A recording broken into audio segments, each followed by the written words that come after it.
Same man, 2 Sundays. In one version, you wake up late, no alarm, no urgency. You stretch, check your phone, maybe ignore it.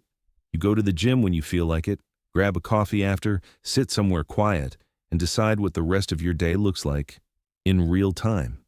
Nothing is scheduled, nothing is owed. The day belongs to you. In the other version, your eyes open earlier than you want, not because you chose to, but because something needs to be done. Groceries, a visit, plans made days ago. You're moving, but not freely. Every hour already has a purpose, and most of those purposes weren't entirely yours. Same man, 2 lives.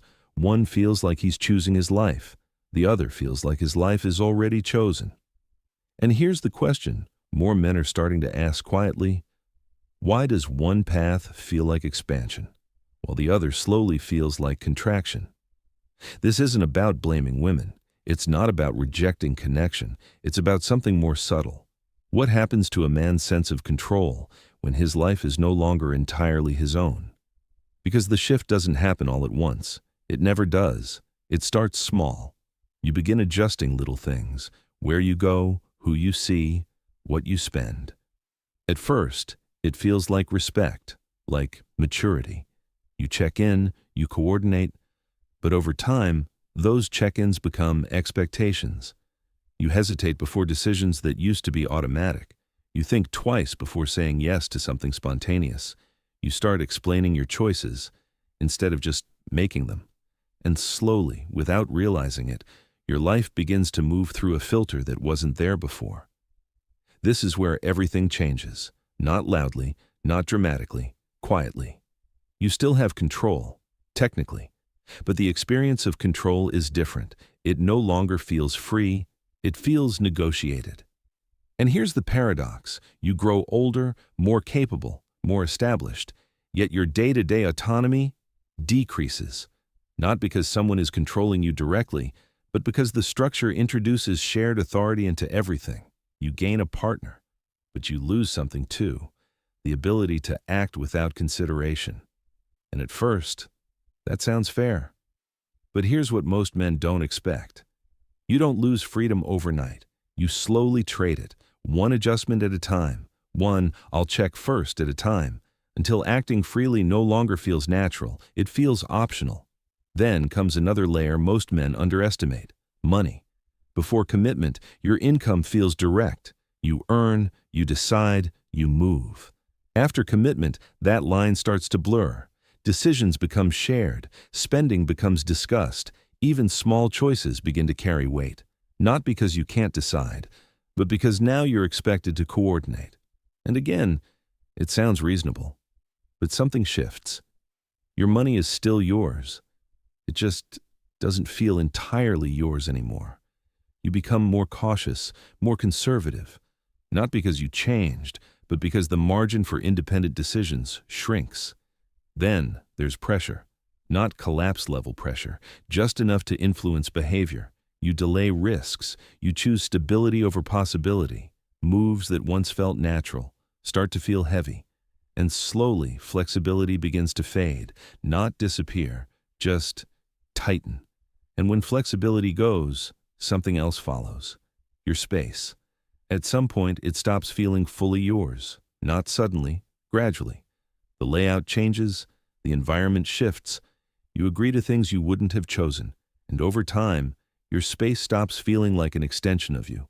It becomes something shared, balanced, adjusted, but not fully yours. And that matters more than most men realize, because your environment isn't just where you live, it's where you reset. When that space no longer reflects you, something internal shifts with it. You start to feel like a participant in your own life, not the owner of it. Then, your time begins to change.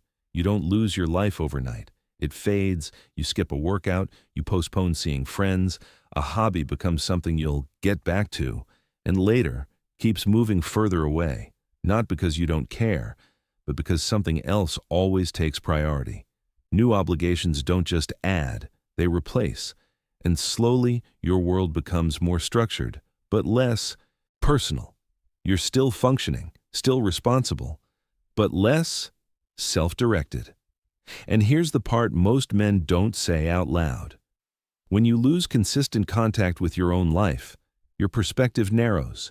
You adapt, even when that adaptation isn't fully aligned with who you used to be. Not worse, not better, just different. And over time, that difference becomes identity. Because when your time, energy, and attention are constantly redirected outward, you start to forget what your life felt like when it was centered around you.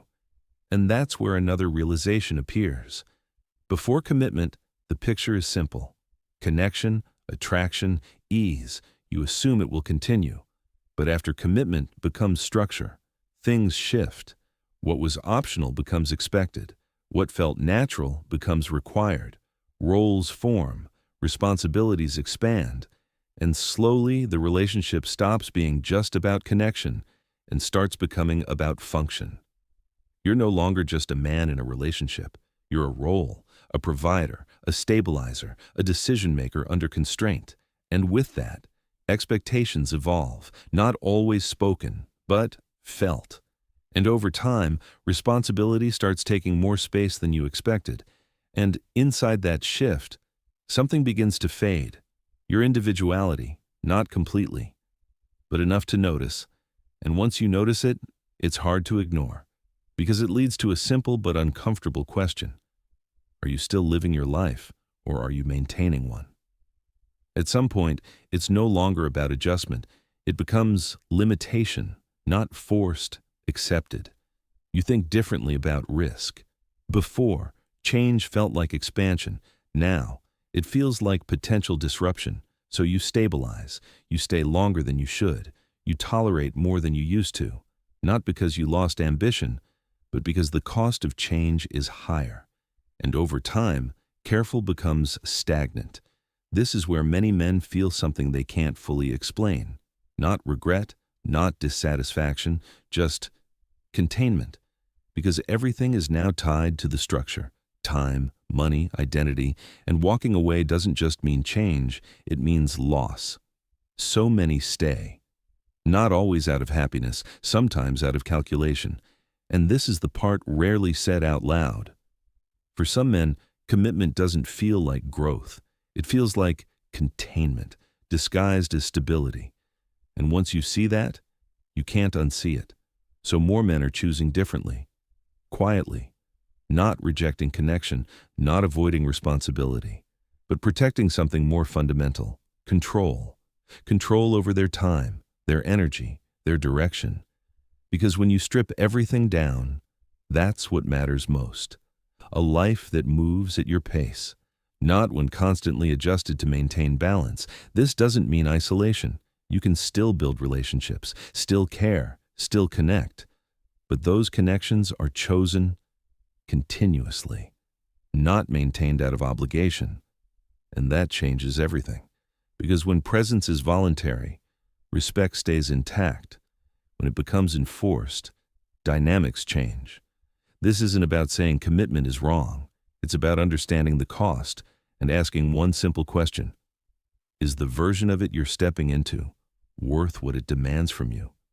Because if it costs your freedom, your identity, and your internal peace, then it's not just a partnership. It's a trade.